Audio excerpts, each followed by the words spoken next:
Bonjour, bonsoir. I'm Joanna Minor, born, raised, and living in Haiti. I've been a successful lawyer for more than 25 years, owning my own practice. I'm also a legal educator, public speaker, entrepreneur, and fierce advocate of women empowerment. Our goal with this show is to empower you, great women of my country, give you advices on entrepreneurship, leadership, and business. And at the same time, build a positive image of Haiti to encourage investment. I really hope all these life journeys and experiences will inspire you to become the great person you are born to be anywhere in planet Earth. Welcome to Her Life, Her Haiti.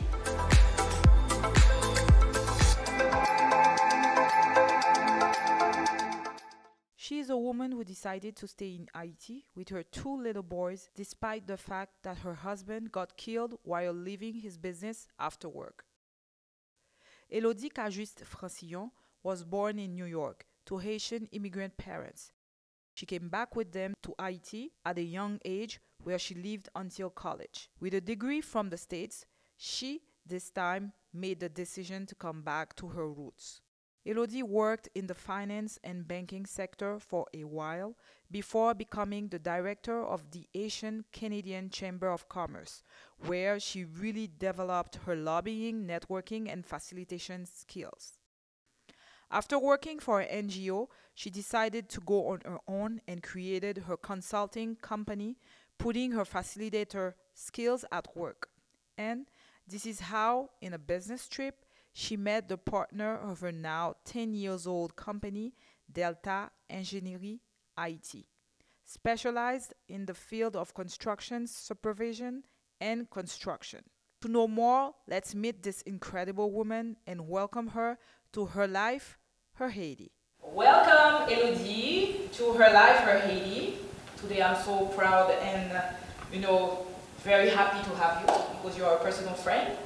So, to our viewers, we are going to talk about your amazing life as a woman in, in Haiti. Your life, upbringing, business. What are you going to recommend to women entrepreneurs, in Haiti and outside Haiti, of course? And I'm listening to you. Oh, it's like such a big hat, so many things to talk about. But everybody's life is different, everybody's experience is personal. Yes. And I can't say I can really guide people because I could do something away and somebody does it the same way, it doesn't end up exactly how it did for me. That's the first advice right there. I was born in the States. When I moved to Haiti, it was like 4 months, so I always lived in Haiti. Went to school. But your parents are Haitian. My parents are Haitian, but my parents left very early and they chose to come back in Haiti as well.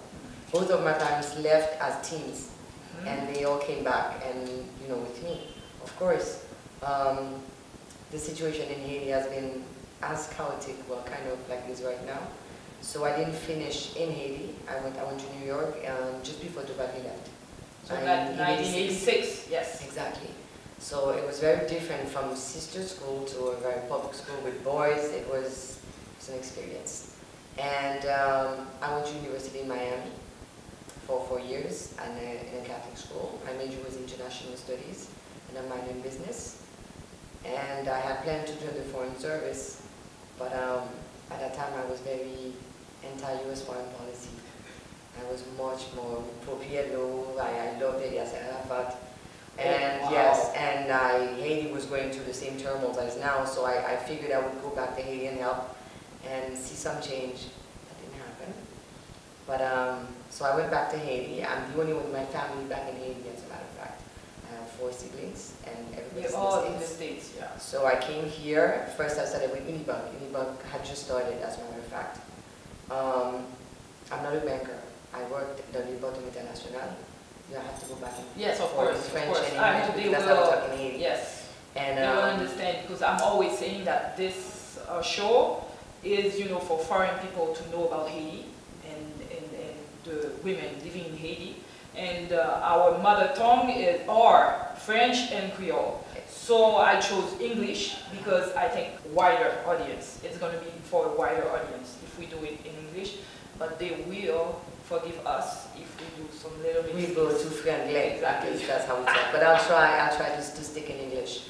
So I studied at Unibank for a year and a half, and I wasn't really happy with what I was doing. I felt like I was stuck. I don't like paperwork, so it was a lot of paperwork. And then I went to Sojibank. That's another bank. That was a competitor. It used to be bank. the other way around. Yes. People left Sojibank to go to Unibank. I was the first one to leave Unibank to go to Sojibank. Yes, because I remember Sojibank was the first one. Exactly. And people from Sojibank created Unibank. Exactly. So it was like the young generation. There was a little bit of rivalry, but I Of left course. Unibank, and I have to say I was very happy at my new post at Sojibank. This is competition. It's good. But it was good for me. Yes. Yes. And I have to say it was a very good experience. Again, I'm not a banker, so I just bought dollars, sold, and made a profit for the bank. And I realized, oh my God, they're making profit, so I should benefit. So I worked out a very good deal for me. I spent 4 years. I had a great time at Sojibank. And then I went to the private sector. I worked in a company called CME, which was Haiti. It was very much involved with politics, as a matter of fact. Because this is something you like. This is one of your aspects, your Yes, life aspect. yes, You really and, like politics. Yes. Well, it was a good experience. I was into trading there also. And I think I worked there for 3 years, but in between I got married. And then I was pregnant, so I stopped working after a while, and then we started to build a house. So I stopped working too. I became a controller. Yes. I had to build my house. And then, so you took care of that. You were supervising the construction. Yes, I was. Every day. I remember it was very tiring. Haitian women, right there. Yes. We do everything. Exactly. I don't know how to say in English. Quand on coulait le béton, so I had to be on top of we the... would do the roof. Exactly. Yes, So I had cement. to, Yes. So I had to be on top. I didn't understand, but I had to be there.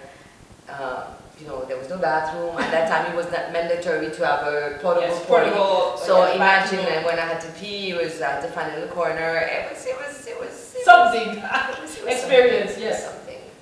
And well, my husband died. He was killed. It was again political issues in Haiti. We were married for 7 years. I have two boys, and that's something. That's they were 3 and 5. It was the biggest shock of my life, really. And so I'm raising my boys by myself, and I wasn't working at that time. I was supposed to work on January 9th, and he died on January 3rd, 2006. So that was not the most welcoming year at all. And then I started to work at Chamber of Commerce, at the Haitian Canadian Chamber of Commerce in June 2006. It was the best job of my life. I became the executive director, which enabled me to travel and visit the region, and that's when I really became engrossed of the idea of CARICOM. It's not that CARICOM can do so much for us in Haiti, but it's something that we can attain. They are small. We have the same pattern of culture. We have the same history. So it was easier for us to go on the experience, especially for me, Jamaica. Can you let them know, the viewers, sorry, what is CARICOM exactly? Okay. Because some of them probably Don't don't know, because it's related to the Caribbean Yes. area. It's a bloc, just like you have the European Union, you have a bunch of different accords. African Union. You have the African also. Union. So CARICOM is a bloc of all the Caribbean countries. You have, for example, Belize, even though it's in Central America, but it's closer in culture to the Caribbean. You have Trinidad, all the independent countries. It's very important because most of CARICOM countries, English speaking, are part of Commonwealth, which is the former subjects of the British Empire. So Haiti actually became a member of CARICOM, but we've not really profited from it. Because we always see, with the bigger island, we know better, Haitian thinking that we're the center of the universe. But I learned, I see how developed they are, how much they invested in education, which is the most important things. So I worked in the chamber for 4 or 5 years, and then we had the earthquake. I think everybody knows what happened with the earthquake. And So the chamber was not really functioning. People were not really paying their dues. It was not important. And I did a liaison with the Canadian Embassy for 6 months. So I was taking care, well, actually the liaison, for the Forum Economique, which is the association of the big businesses in Haiti, the civil society, and a bit of political politics, with the government trying to get everything together. But after 6 months, they couldn't afford the expat, the urgence anymore. So I worked for an NGO, Peace, Civil and Trust. It was the only NGO that really catered to the private sector. Do you think they did a good job? Because the perception. NGOs, yes. Perception of NGOs is not a good one at all. I know. And this is why I went there, because it was the first one that was actually registered at the Ministère du Commerce. In January, they went to Dublin. Yes. So I was a business development manager. What it was supposed to do was supposed to identify all Haitian businesses that could supply in case of a problem, let's say to UNICEF, instead of them, because as they realized after the earthquake, getting all the goods from the States or from other countries didn't help the local economy. Yes. Because even the water was important, where you have industries, in Haiti.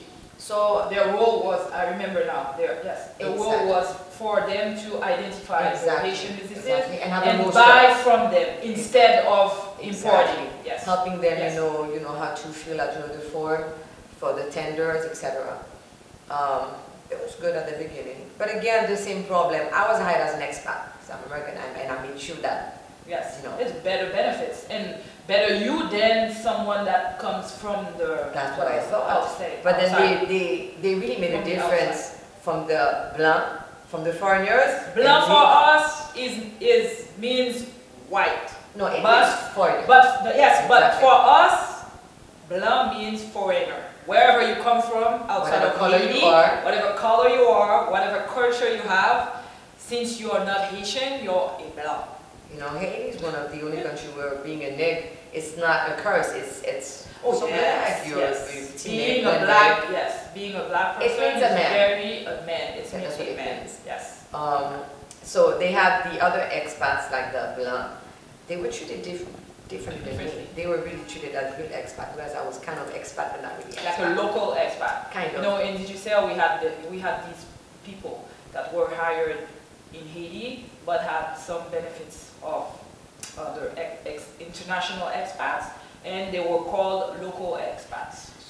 And that became a bit frustrating for me, because working in the bank, the private chamber, I had all the contacts, and they needed me, but yet it didn't balance well for me. So after a year, I decided it wasn't working for me anymore.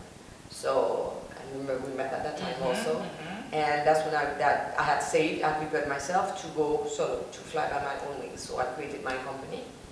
And I was still in contact with CARICOM people in Haiti. And there was a fair that they organized in Trinidad to have 30 Haitian companies to go and represent, it was called the Reconstruction Fair. Yes, after the earthquake, yes. So I go, you help me, we have prepared something. So I go to Trinidad, and I met a delegation from Guadeloupe. They were Guadeloupe and Martinique. They were a bunch of construction companies, conception, and one of them explained to me that he wanted to come to Haiti because we were neighbors, but he never came to Haiti. So as a freelance, as a businesswoman this time, I organized his coming to Haiti. We visited, and he realized that what he was doing in Guadeloupe, un bureau d'études, study office. It's concept, supervision. It's mostly intellectual. It's not having a company and do the actual execution of the construction, but the planning, all the calculation, are done by them. Yes. Exactly. Yes. But which is good, because they are the ones supervising the work of the actual engineers, and if something goes wrong, they are the one who point that out. Well, that's what he explained to me, and that was shocking to him to come to Haiti. At the end, who was responsible? Nobody was accountable. Whereas in France, those sort of company, because they are the one who follow everything and do the planning before, they are responsible 10 years, pénalement, if something goes wrong. Here, The law exists, and you know that this is one of our biggest issues here. The law is there, and it's 15 years. Really? I think it's 15 years, between 5 and 15 years, depending on the construction of what it is. However, it's not applied. It's not reinforced. Yes, unfortunately. However, for the big projects, we do that. We had that with Digicel, for the construction of Digicel, and I remember it was one of the biggest issues of the contract because the contractor, he didn't want to sign that. He didn't want to be accountable. At some point, we had like a little bit to like force him to sign it out, but he had to because it's a huge project.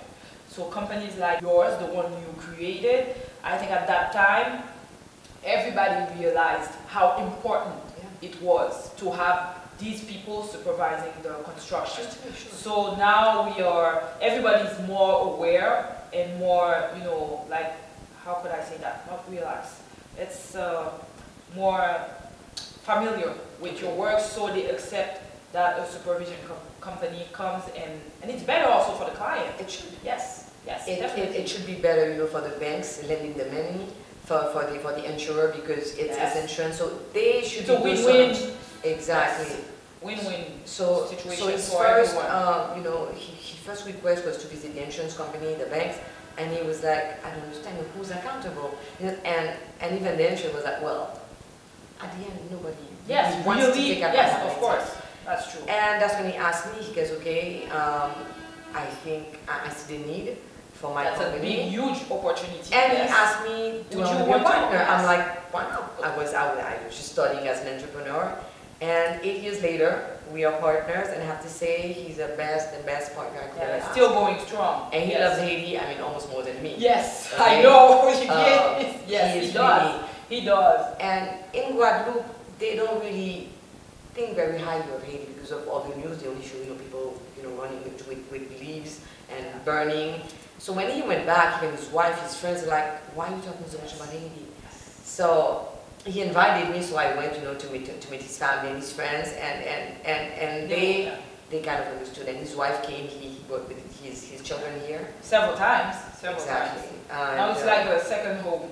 Haiti is like a second home. And slowly but surely, we built up the company. We worked on the French embassy. We work a lot with the French agency. We work for the Haitian government as well.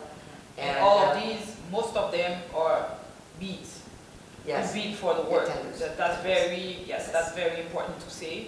It is. It's been a bit difficult because my partner, not being Haitian, didn't know the Haitian market. That's why you came in. Yeah, but remember, I'm not an engineer. So we've learned by trial and error. I mean, I learned also, you know, at first I was very candid. I have contacts. It helps, but you have to do due diligence. Yes. And you always have to stay on top. And this is my forte. I don't mind spending hours. I don't mind doing the follow-up. I love doing the follow-up, especially to get paid. Yes. To get paid with the government. Patience. Yes, that's one of the, yes. Patience. You need patience when you work with Haitian government. When you're a woman, trust me, everything, you just have sometimes not to understand, or you don't understand. Sometimes it's better to play stupid. Yes. I hate playing stupid, but I've learned to calm my temper, because this is something, as a woman in business in Haiti, they respect me more. And sometimes if I want to make sure that I do something, I call my partner. Being a black sometimes helps also. That's the reality of Haiti. Yes, exactly. And that's what I'm saying. Yes, he's a man. Even if I know my country better, but he's a man. So sometimes you have to use everything at your advantage, you know, when you're doing business. So if it's the way it works, see, of course, it has not to be illegal. Let's say that. It has to be illegal. However, you have to use all your flaws, or you think it is a flaw, and it's a strength. You know? Or you transform it as a strength. I always say that. I say the fact that I'm older now, of course, and my past experience I'm wiser now. I have more patience. I don't get overly heated over little things like I used to be before. You got matured. Yeah. That's a good side of getting older. Yes. And as long as you learn, because sometimes the people they grow old and they never learn, so they never really, you know, make it better for their life. And you have to adapt. I mean, I'm into construction. I'm a business facilitator because sometimes this phone doesn't work because you have a lot of political issue. We had to relock for 3 months. My associate also, you know, since he loves Haiti, so we took makeup right now. We represent Black Opal, LA Girl, Cassana, Black Radiance. Most of them are so really cosmetic, yes. Cosmetic aimed at mixed skin, black and mixed skin. Exactly. Yes. So we have here in our country. Exactly. Yes. So we have a new concept. We have a very beautiful store. It's like a mini Sephora, I like to call. It's been challenging because I'm not a commerçant. I'm not an importer, and dealing with custom and. But this is a new strength that you're developing. So now, yes. This is difficult. I have to say this is a very big challenge.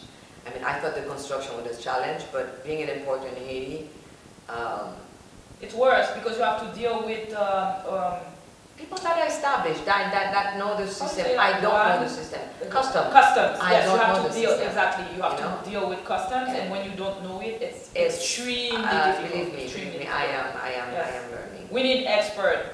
Like, well, when you need to import or export, you need expert in the, like the, I said, the system. Our first experience. Not the sector, in the system you need exactly. Expert. It's still being challenging.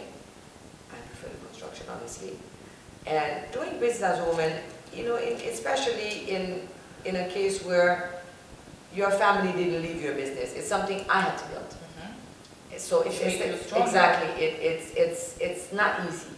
It's I don't have the support of a family established business like a lot of people do, and then you lost your husband also, which is would be a support system for you, because he would have been a support system, which you don't have. No, you don't have. But what are the challenges that you faced? Besides these ones, doing business in Haiti? Doing business, like I said, being in construction, that was my first business. I have good friends. And I was giving good advice.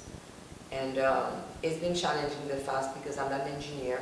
My associate not being Haitian. So I guess to understand how things work, the first 2 years were challenging. But your forte, I think it's you who had built a network also. Yes. I think that's one of the advice, that we would give anyone, and I think it works in any country in the world. They tell you that when you're doing entrepreneurship courses or business, one of the first things that I see people, give advice about is you have to build your network because it's going to serve you in the long run. Definitely. And this is like since high school and college years, you have to build your network. At the Chamber of Commerce. And nurture them, of course. I really, in the Haitian private sector, with the international organization, I always kept my contact. I always nurture my relationship. And I at the Chamber, of course, I wasn't paid to favors, get information, and that at the end, I was like, well, you know what? Now it's my time to ask. And I've been lucky in that sense. And my partner, I have to say, the fact that he's not from Haiti, he doesn't live in Haiti, he comes once a month, sometimes very difficult. And I get sometimes discouraged because of the situation. But when he comes back, he really brings me his positivity. He is a very positive person. So I have to say, with him, it's been... that's a perfect combo. He's been a good support. Yeah. Sometimes he comes and he's like, okay, I'm like, oh my God, things are not working, things are so slow, blah, blah, blah. And he's like, okay, I'm here. Because you need to understand things aren't okay, because I'm coming. And he brings his energy, and that works. Yeah. And I pray, in Haiti, whatever you decide to pray, if you're a Catholic, if you're a Protestant, if you're a Louisiana, you need to pray, you need to get inside yourself. I believe in prayers. I believe that God is there, and it's a difficult country in many sense because we waste. And I was telling Olivier that, okay, Olivier is my partner. you waste so much energy planning. You don't have electricity, your inverter, and being a woman alone again. When you have to deal with all the laws, when you have to deal with electricity, you have to deal with the generator, you have to deal with so many things that drains you. You don't have time to think 5 years from now. It's hard to plan. It's hard to see outside of those. I need water. Okay, we're gonna have a payload next week, so I need to plan how much food. I can buy too much food because if we don't have electricity, I need to find fuel. Yes. There's so much that it's draining. You waste Exactly. energy. Yes. Yes. So that's one of the issues. Yes. And it's difficult to, as you said, to plan anything, your life and your business ahead. It's like we live day, day by day. It's a daily thing. When you had the payload, I never had a store before, so I never worked. When there were manifestations, when they were looting, I wasn't concerned. I didn't have that kind of place. But I tell you the other day, because now I have a store, I was glued to the television. I'm like, oh my God, I hope that they don't go to that place. I hope they don't burn. So I had to get someone my papers, my partner, my kids. And you can't function like that. We have to do it because I chose to stay in Haiti. I mean, everybody left. My sisters are not in Haiti. I'm the only one here. My husband was killed. People were like, are you going to leave here? You had 2 small kids, we were 3 and 5 at that time. Go back to the States. I couldn't see myself in the States because I always saw myself in Haiti, so I stayed. Earthquake came.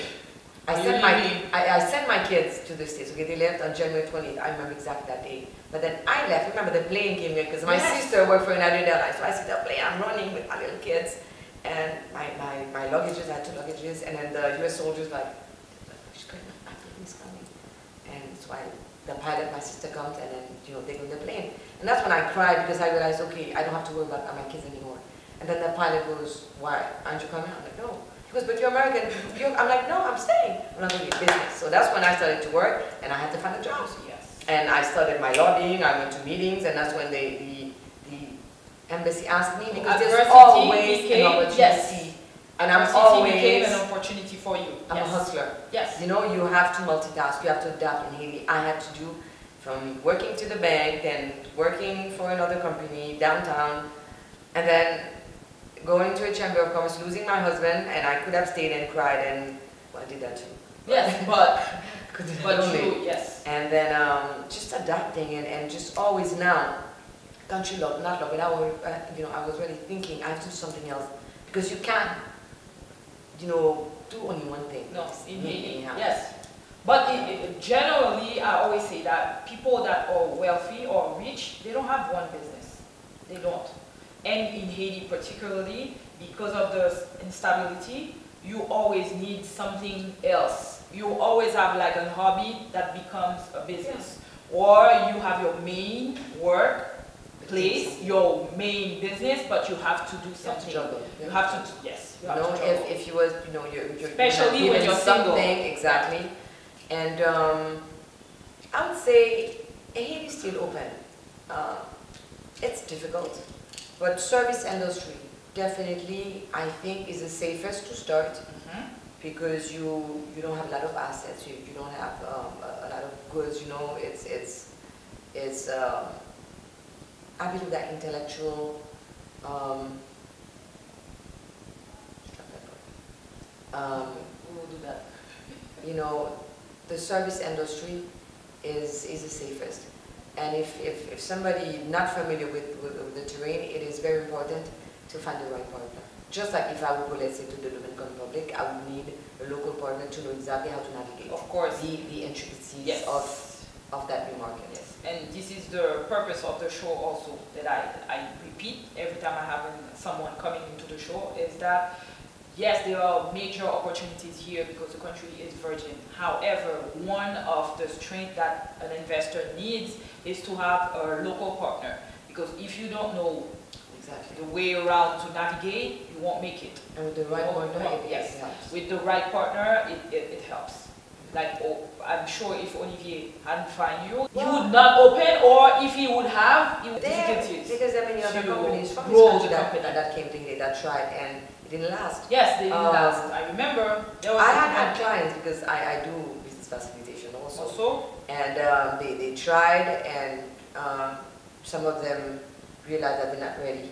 right now because of the intricacies again, that the hurdles. And but if not, they are preparing themselves, you know, to come back. Some have come and they didn't. I don't want to say they didn't listen to me, but they didn't listen to me, and they didn't. It didn't work. Yes, it didn't work. But what kind of opportunities do you see in your sector? Because you can be a local partner and you can, you know, help navigate potential investors. But in your sector, in my sector, what do I you see? can, you know, it's difficult because I can't be helping the competition. No, but what else that you are not doing?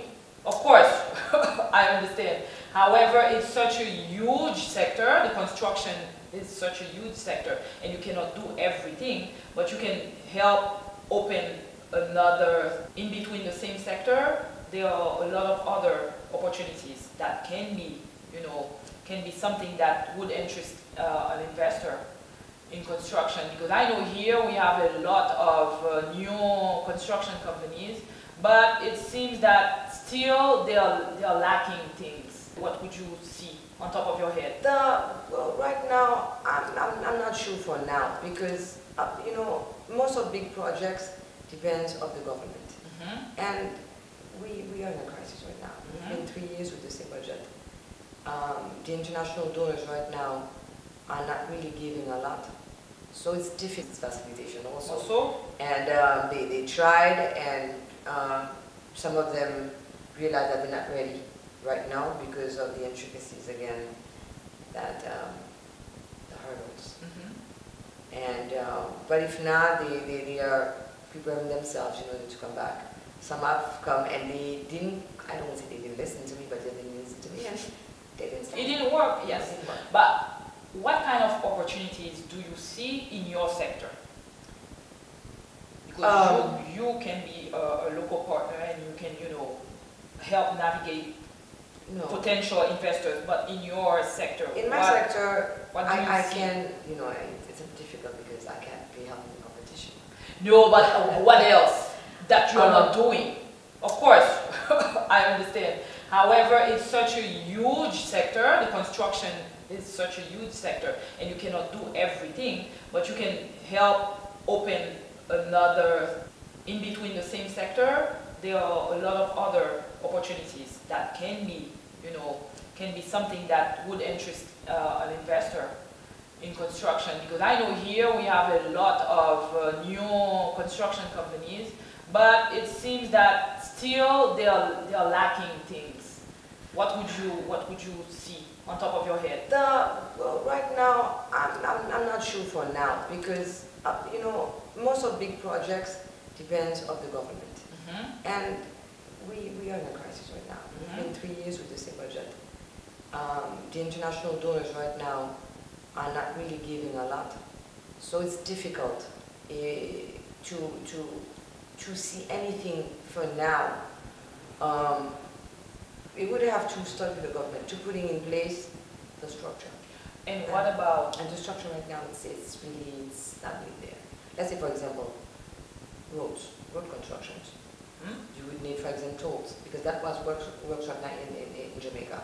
But the country being economically so not stable, being so weak right now, do you really think people are going to pay to pass a road right now? So it's, yes, there is the tolls to sustain and would do the maintenance. Exactly, Yes, but that you would would be really great. need the government to step up. Yeah. I believe for now, to invest in Haiti would be the small and medium enterprises. Yes. Big businesses for now. But this is something I always say but these are the ones we need. I would because say, in Haiti you can find an investor and he's not willing to invest like a lot of money because he sees that there is an insecurity, the situation is not stable. But you can have a small one. I was talking. I had to mention that small companies. Going into agriculture is another thing, but with agriculture, since you're a lawyer, so you know about the land issue. Yes. Would be finding a local partner that has a property and really for the chain of the production chain, packaging, those sort of things. Yes. What other sort of service? And I would say technology. Yeah. Definitely.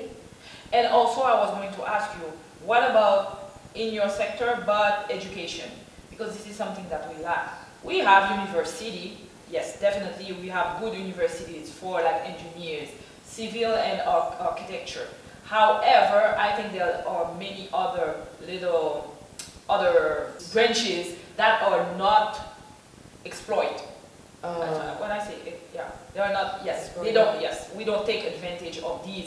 And you need all these little experts to, you know, build a house, because it's not only the engineer or the architect, for example, but you know, education. for the printing of all the layout, you know, the plans, all the papers, Yeah. you know, so small printing, you know, specialized in printing all the blueprints.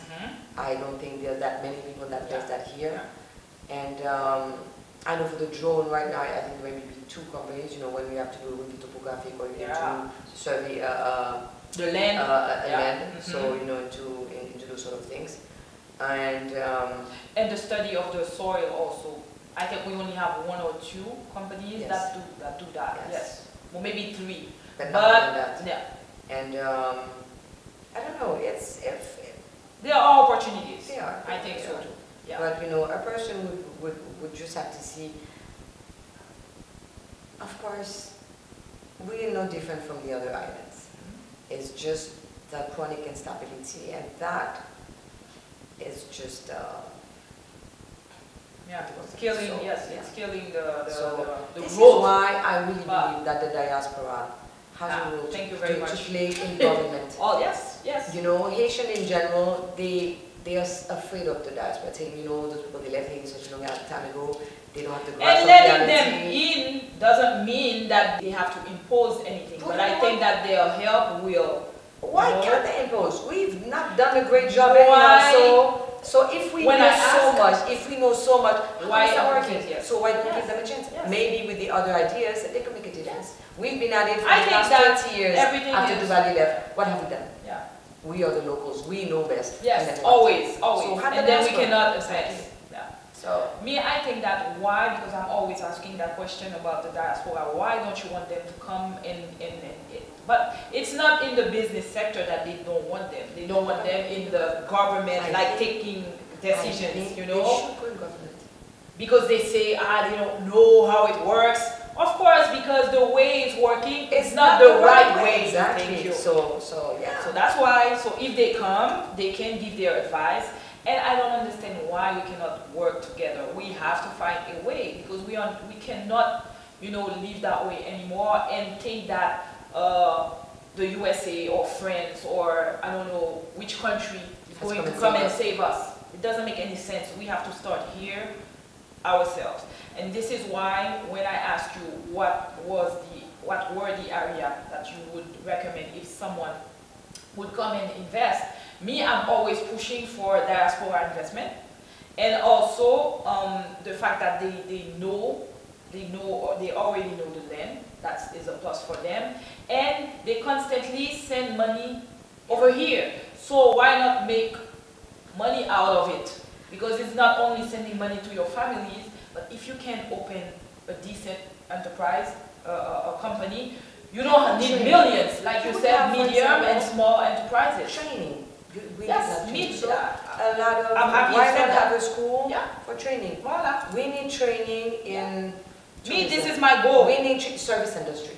You know, for me. Yes. And it's not a lot of investment, and you can go back and forth if you don't want to come and live in Haiti, and you have a local partner that can help you take care of it. The service. My first experience in service industry when I used to work for the airlines in the States. And working the airlines is really the best experience to understand clients, to be patient, and to definitely service. Because me, this is not my forte.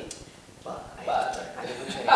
And this is something that always lacks in Haiti, the service. Yes. And to have a school, I think people will really pay to have good employees. Yes. And you can have many services. People that work in supermarkets, for example, yes. They don't smile, they don't do anything. You in restaurants, it does liquor totally, but I don't think it's making that much of a great job personally. I think we need... They are, I think, focused only on the industry itself, meaning like the restaurant, how to cook, how to serve, but the service, the waiter, they don't have that. Okay, I think this is for anything, banking. Oh my God. Exactly. You need a good school or some trainers, they offer their services to banks, to restaurants, a good service. That always, it would be a huge enterprise, a huge thing, training. And you can I'm always going back to Digicel because it's the experience I had when I worked. But until now, I always say that they have the biggest call center, but they invested in the trainings. Exactly. They are the best until now. Even if the network doesn't work, but when you call, nice. even if you start shouting, they calm you down and they are so nice. Access also, because the service sucks, but the people answering their phone, they're always nice. They're always nice. So they calm you down, and then you don't want to argue anymore. So you listen. Okay, let's hear it. So that's another something you didn't talk about. I know you're on the board of the chamber of La Chambre des métiers de trade. Yes, it's a trade and association. Exactly. Yes, and artisans. Yes, I want you to talk about that. That it's very dear to me. Exactly. That subject. Well, we're gonna have election of the board again. It's been challenging because people really understand it's more doing commerce in Haiti, and they don't focus on trade. Yes. And artisans, and I don't see them as artists. I see them as entrepreneurs into whatever craft that they choose to do. For example, you have people that work into the wood, they make cabinets or they make chairs, etc. And if you call, because you call them a boss in Haiti, when you call those type of artisans, if they need 10,000 good today, they will charge you 10,000 good. Yeah. Can you justify what it costs? They don't know the cost accounting, and this is something I've been This is training, or this is training material here, right there. Exactly. Right there. They need to understand. Or you have a plumber, you call your local plumber. We should, so we're actually working to give them a certification to make sure that they are member of the chamber and they have a certification and they all train, so you can say, okay, that plumber I can recommend. And if they know how to charge me, because right now they need 15,000 goods, I check 50,000 goods. Yes. 50,000 goods. Next month you call him for the same job and he give you this time 25,000 goods, so he charge you. So it needs to be balanced. So at the chamber, it's we've been doing some work at the border and training a couple of people for different tasks, and it's been working. We are applying to new projects. I can't talk much about it. Yeah, of course. Because I haven't really had time to read also. And but it's something very important because you don't have to be a doctor, dentist. Those sort of services, plumbers, air conditioning, those are the things that people should focus, because most of the time we have to get people from the States or from Jamaica that comes as technicians because we don't have enough technicians. Yes, and this is a business right there, because yes, of course, technical school and even like short trainings, courses, so the person can come in and do like a 3-day seminar or a 3-month training, and then they go back if they don't want to stay here. Because I always say that what's important for me and the show is 2 things. It's education and training and education and business. That's why the chamber is there, and anybody would have that business idea. And training. The chamber being recognized by the states and even from funding, for the donors, it would be better to associate with the chamber. It would be a win-win for us because it gives us visibility, and for the investors, it's a win-win because you have the cover of the chamber. Yes, because you can so come also. Yes, definitely. And I think also someone that is a teacher or knows his craft that can come and offer the course. And then right there you have a database. You don't even have to go and look for the client. We are doing right now, we built the métier. Yeah. So to know exactly what sort of métier. That's like a yellow book for artisans. Exactly what sort of trade we have persons and crafts that we have. Yeah. So I'm gonna need that also. Yeah, but yeah. And that's it. Yes. That, and then having good friends, good supports. My father always told us, my father was very tough on us as girls, that, you fall, you crawl, and you get back up, Things will be thrown at you. And failures, which are experiences actually. There's an expression, I'm going to say in Creole, ou bay coup, c'est pour prendre coup. So whatever things that hit you, you have to hit back, but things that gonna hit you also. Just be strong and just don't give up.